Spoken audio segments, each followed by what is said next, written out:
સુરતના ગોડાદરા વિસ્તારમાં માત્ર 1000 રૂપિયાની ઉઘરાણી મુદ્દે મોટો ગુનો બનતા પહેલા જ પોલીસે સતર્કતા દાખવી 7 આરોપીને ઝડપી પાડ્યા છે।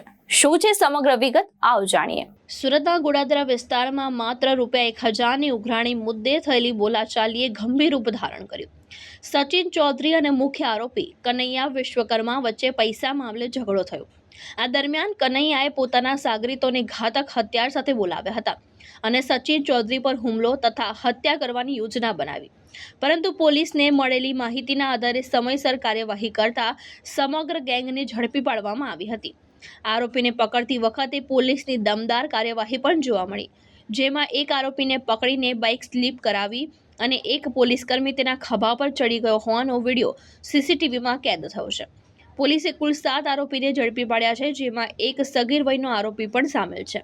આરોપીઓ પાસેથી ઘાતક હથિયાર પણ કબજે કરવામાં આવ્યા છે। પકડાયેલા આરોપીઓમાં મનીષ ગુપ્તા, પ્રિયેશ દુબે, દીપક યાદવ, અમિત યાદવ, પ્રકાશ સોની અને અભિષેક યાદવનો સમાવેશ થાય છે, જ્યારે મુખ્ય આરોપી કનૈયા વિશ્વકર્મા હાલ ફરાર છે। પોલીસની સતર્કતાને કારણે મોટી ઘટના બનતા પહેલા જ ટળી ગઈ છે। ભાવેશ ઉપાધ્યાય, દ્રષ્ટિકોણ ન્યૂઝ, સુરત।